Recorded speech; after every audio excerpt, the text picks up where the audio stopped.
Hi friends, welcome to லட்சம்ஸ் recipe. இன்றைக்கி நம்ம சேனலில் பாசிப்பயிர் வச்சு தான் ஒரு பக்கோடா பண்ண போகிறோம். எப்படி செய்யறதுன்னு பார்க்கலாம் வாங்க. இங்கே பாருங்கள் எவ்வளோ சூப்பராக இருக்குது பக்கோடான்னு. கிறிஸ்பியாகவும் டேஸ்ட்டாகவும் இருக்கும். இந்த மாதிரி பிள்ளைங்களுக்கு லீவில் இப்போ செஞ்சு கொடுக்கலாம். ஃப்ரெண்ட்ஸ், இன்றைக்கி நம்ம சேனலில் பாசிப்பயிர் இருக்குல்ல உடைச்சது, அதை வச்சு தான் பக்கோடா பண்ண போகிறேன். இந்த மாதிரி பயிர் ஒரு கப் எடுத்து 2 மணி நேரம் ஊற வச்சு எடுத்துக்கிட்டேன். இதை வச்சு தான் நம்ம பக்கோடா செய்ய போகிறோம். பக்கோடா செய்யறதுக்கு தேவையான பொருட்கள் பார்த்திங்கன்னா, ஒரு பெரிய வெங்காயம் எடுத்து கட் பண்ணி வச்சுருக்கேன், 1 ஸ்பூன் தனியா, 1 ஸ்பூன் சோம்பு, இஞ்சி ஒரு துண்டு எடுத்து துருவி வச்சுருக்கேன், கருவேப்பிலை ஒரு கொத்து, ஒரு பச்சை மிளகா போட்டுக்கிறேன், ஒரு காஞ்ச மிளகாவும் அதில் சேர்த்து அரைச்சிக்க போகிறேன். இப்போ இந்த பயிர் ஊறினதாக சுத்தமாக தண்ணியே இருக்கக்கூடாது, ஒரு சொட்டு கூட. அந்த மாதிரி தான் செய்யணும். இப்போ தண்ணியை வடிச்சிட்டு பல்ஸ் மோடில் 2 சுற்றுனா போதும். அது சுற்றி மசிஞ்சதும் அது மேலே இதை போடுறதுக்காக 1 ஸ்பூன் எடுத்துக்கிறேன் ஊறின பருப்பை. இந்த மாதிரி எடுத்து வச்சுக்கலாம். பாசி பயிரோடு இருக்கிறது தான் எடுத்துக்கணும், நல்லாயிருக்கும் பக்கோடாவுக்கு. இப்போ பாருங்கள், தண்ணியை வடிச்சிட்டேன், சுத்தமாக தண்ணியே இல்லை பாருங்கள். இந்த மாதிரி 2 மணி நேரம் ஊறினா போதும். இது கூடயே ஒரு காஞ்ச மிளகா, இந்த பச்சை மிளகாயை சேர்த்துக்க போகிறேன், சோம்பு சேர்த்துக்க போகிறேன். அந்த தனியாவை மட்டும் அப்படியே க்ரஷ் பண்ணி போட்டுக்கலாம் அந்த இடிக்கல்லில்.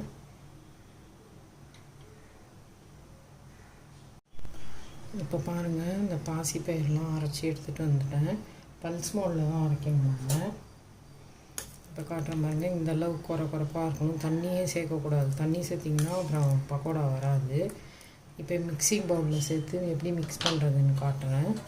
இப்போ மிக்சிங் பவுல் எடுத்துக்கலாம். அதில் நம்ம அரைச்சி அந்த பாசி பயிர் இருக்குல்ல, அந்த விழுதை சேர்த்துக்கலாம்.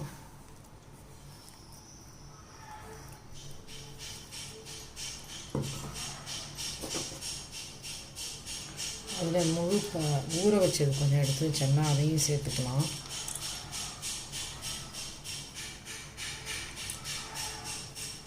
அரைக்கிறதுக்கு முன்னாடியே எடுத்துக்கிட்டேன். இப்போ அந்த துருவி வச்ச இஞ்சி சேர்த்துக்கலாம். தனியா 1 ஸ்பூன் எடுத்து க்ரஷ் பண்ணியிருக்கேன், அதையும் சேர்த்துக்கலாம். அதில் பச்சை மிளகா 1, காஞ்ச மிளகா போட்டு அந்த பாசிப்பயிரில் அரைச்சிட்டேன். இப்போ கருவேப்பிலையை சேர்த்துக்கலாம், கட் பண்ணதை. கொஞ்சம் கொத்தமல்லி இலை சேர்த்துக்கலாம்.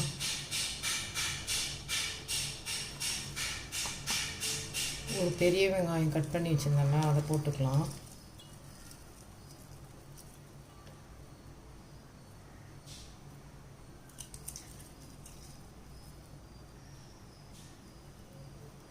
வெங்காயம் நமக்கு நிறையா கூட கொஞ்சம் கூடுதலாக கூட சேர்த்துக்கலாம், சூப்பராக டேஸ்ட்டாக இருக்கும். இப்போ அது பைண்டிங்காக ஒரு 2 டேபிள் ஸ்பூன் அளவுக்கு அரிசி மாவு சேர்க்குறேன். ஆப்ஷன் தான், நீங்கள் மொறுன்னு வேணும்னா சேர்த்துக்கோங்க அரிசி மாவு, இல்லாட்டி சேர்க்க தேவையில்லை. மெது பக்கோடா மாதிரி இருக்கும் சேர்க்காட்டி.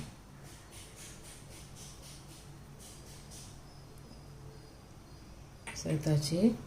இப்போ அதிலே உப்பு சேர்த்துக்கலாம், அதுக்கு தேவையான அளவு உப்பு. ஒரு 1/2 டீஸ்பூன் அளவுக்கு சேர்க்குறேன். கலரிட்டு பார்த்துட்டு போட்டுக்கலாம். கொஞ்சோண்டு பெருங்காயம் சேர்த்துக்கலாம். இப்போ மிக்ஸ் பண்ணிக்கலாம். இப்போ எல்லாமே அதில் சேர்த்தாச்சு. இப்போ மிக்ஸ் பண்ணிக்கலாம்.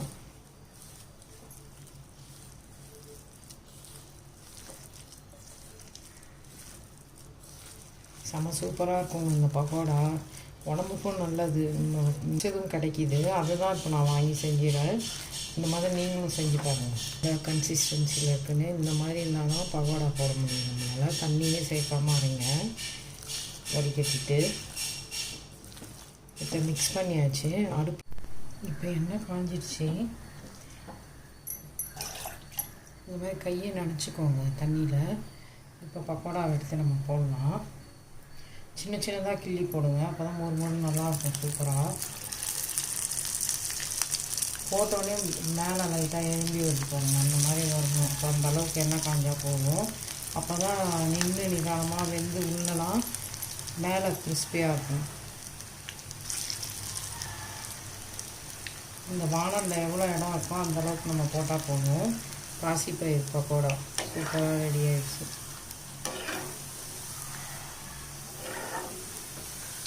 செம்ம டேஸ்ட்டாக இருக்குங்க, மிஸ் பண்ணாமல் செஞ்சு பாருங்கள். உடம்புக்கும் நல்லது. இந்த பாசிப்பயிறு செம்ம அல்டிமேட்டாக இருக்கும்.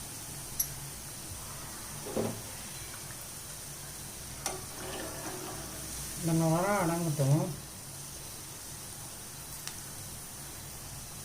அப்போ அந்த பக்கோடா நல்லா வெந்திருக்கும், கிறிஸ்பியாகவும் இருக்கும். கமகமன் வாசனை வருது. நம்ம அந்த கொத்தமல்லி எல்லாம் கருவேப்பிலை எல்லாமே சேர்த்துருக்கோம் இல்லையா. நம்ம நார்மலாக கடலை மாவு எல்லாம் சேர்த்து செய்வோம் பக்கோடா.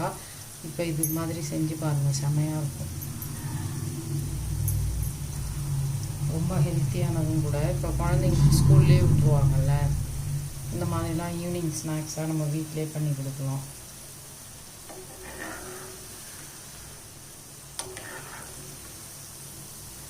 தெரியுதா? சூப்பராக இருக்கும். அந்த நுரை அடங்கட்டும், அப்போ தான் நமக்கு கிறிஸ்பியாக இருக்கும் எடுத்தோம்னா.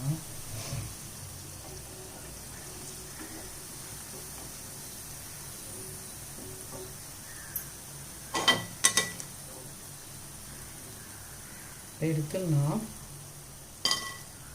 சத்தம் கேட்குதா போடக்குள்ள.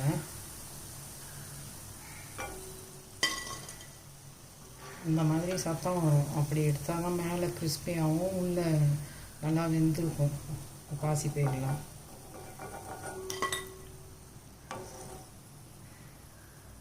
பக்கோடா கிள்ளி போட போகிறேன்.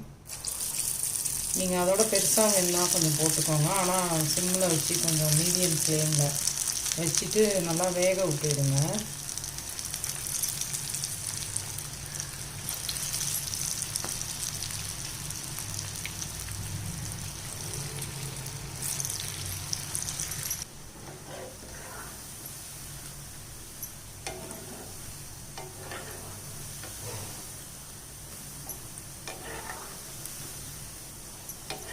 இன்னும் வேகணும் இந்த பக்கோடா. போன இதோட கொஞ்சம் பெருசாக போட்டிருக்கேன், வேகட்டும் பார்க்கலாம். இப்போ ரெண்டாவது போட்டல அதையும் எடுத்துடலாம். நல்லா பக்கோடா வெந்து கிறிஸ்பி ஆகிடுச்சு. நம்ம குழந்தைங்களுக்கு செஞ்சு கொடுத்தோம்னா இது மட்டன் கோலா உருண்டை தான் போலன்னு நினச்சிப்பாங்க. அந்த அதே மாதிரி டேஸ்ட்டாக இருக்குது, சூப்பராகவும் இருக்குது.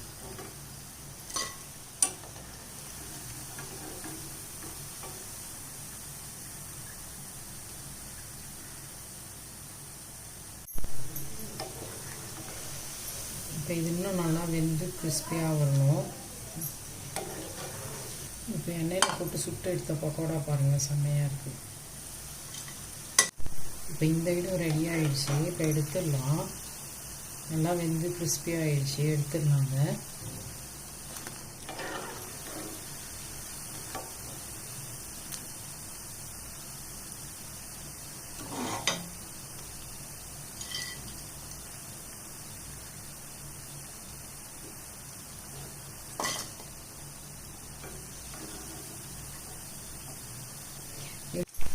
இப்போ எல்லா பக்கோடாவும் போட்டுட்டேன். இப்போ லாஸ்ட்டாக எல்லாத்தையும் போட்டாச்சு.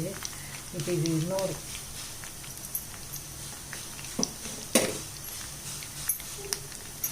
இப்போ லாஸ்ட்டாக எல்லாத்தையும் போட்டேன். எல்லாம் எரிய மாவு எல்லாமே போட்டுட்டேன். இப்போ பாருங்கள், இது இன்னொரு 2 நிமிஷம் நல்லா வெந்து கிறிஸ்பியாக கலர் மாறணும்.